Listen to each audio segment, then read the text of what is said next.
Ladies and gentlemen, and welcome back to Chess Recap. Today we have an exciting chess game to analyze. In this video, we are diving into a thrilling match between Grandmaster Gukesh D, the challenger for the World Chess Championship, and the young talent Grandmaster Alireza Firouzja. This match takes place in day 4 of Singfield Cup. We'll be looking at key moments, critical moves, and analyzing the strategies employed by both players. Make sure to stick around until the end for some insightful commentary and key takeaways. If you enjoyed the video, don't forget to like, subscribe, and hit the bell icon so you never miss an update. Let's jump right into the game and see how it unfolds. Gukesh, starting with the white pieces, go for 1 e4, the king's pawn opening. Firouzja replies with e5, knight to f3, king's knight variation, knight to c6, bishop to b5, the royal opus opening. Knight to f6, the Berlin defense. Gukesh was so castling. Knight takes on e4, d4, knight to d6, bishop takes on c6, d takes on c6, d takes on e5, knight to f5, queen takes on d8 with check, king takes on d8, knight to c3, king back to e8, h3, knight to e7, rook to d1, knight to g6, b3, bishop to e7, bishop to b2, h5, rook to e1, h4, knight to e4, king to f8, rook on 8 to d1, and rook to b8. In this position, after 16 moves, if you look, both the players are having equal advantage and equal amount of material. But if you have observed that Firouzja has lost the right to castle, but still it's not a significant winning advantage for Gukesh. And here, Gukesh will surprise everyone with an incredible maneuvering. And that begins with knight to f6. And this is an insane move. Here he is giving up a piece for absolutely nothing. Firouzja has two ways to recapture. He can recapture this knight with bishop or with the g pawn as well. And I want you to pause this video for a moment and try to figure out why this is a brilliant move and why Firouzja capturing that knight will lose the game for him. Kudos if you are able to figure it out why this move is a brilliant move. For example, if he continues with g takes on f6, Gukesh will go for e takes on f6 and bishop is forced to move. And once bishop moves here, that is mate in one, rook will enter. So you can't play that move. So if bishop captures this, then once again bishop takes on f6. And once again there's a rook hanging, there's a mate in one threat, and it will not end well for Firouzja. So Firouzja, calculating this line, refused to go in this direction. Instead he plays knight to f4, ignoring the knight which ended on f6. And here Gukesh played knight to d7 with check. Bishop takes d7, rook takes d7, king to e8, rook on d to d1, c5, knight to d2, king to d7, knight to c4 with check, king to e6, rook to d6 with check. Once again, Gukesh is playing some flashy moves, and there is multiple ways actually Firouzja can recapture this rook, and Firouzja did exactly that. C takes on d6, happily accepted the Gukesh offer.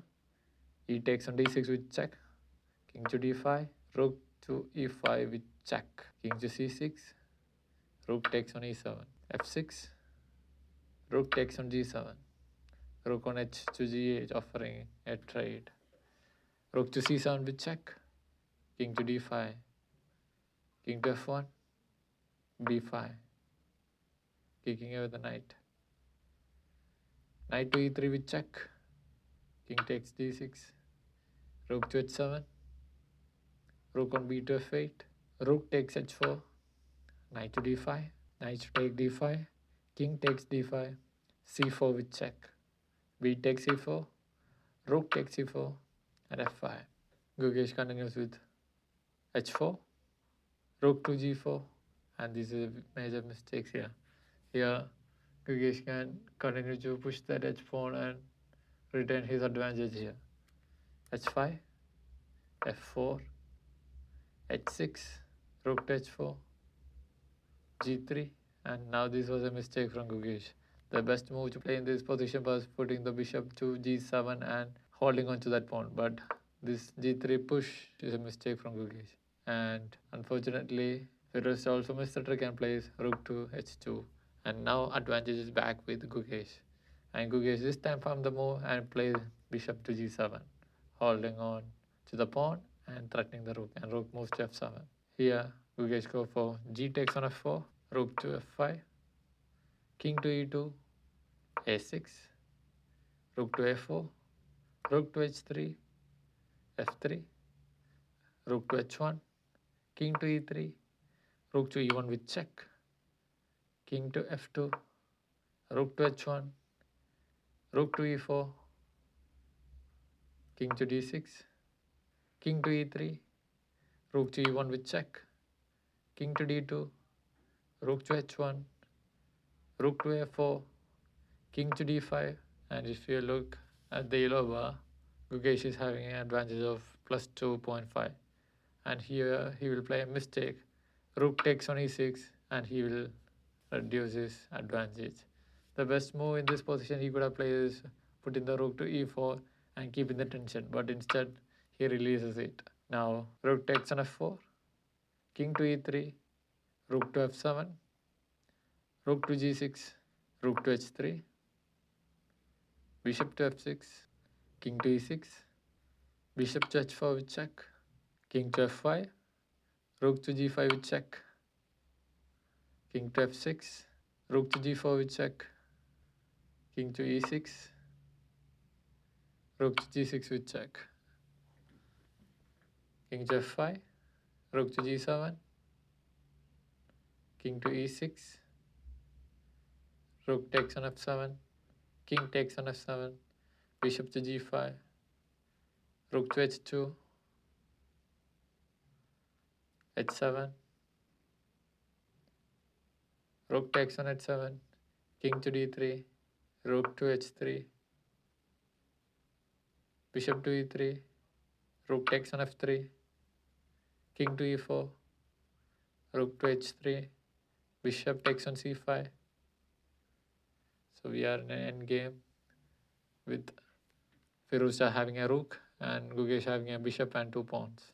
And Firouzja continues with king to e6, king to d4, rook to h4 with check, king to c3, king to d5, bishop to a7, king to c6, a4, rook takes on a4, b takes on a4, king to b7, a5, king to a7, a6, and king takes on a6.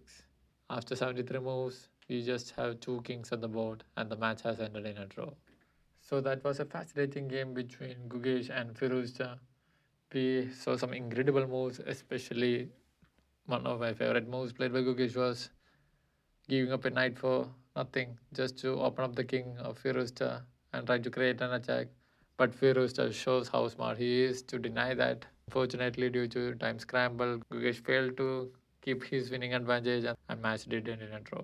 So at the end of the day 4, it is Firouzja and Wesley who is tied for the first place with 2.5 points out of the 4 games they have played at. I particularly enjoyed this game and I want to know your thoughts about this game. Let me know in the comments below what your favorite moment was or if there is a game you would like to see analyzed next. If you enjoyed this video, please give it a thumbs up and consider subscribing for more chess content. Thanks for watching and I will see you in the next video. Until next time, keep playing and keep learning. Bye bye.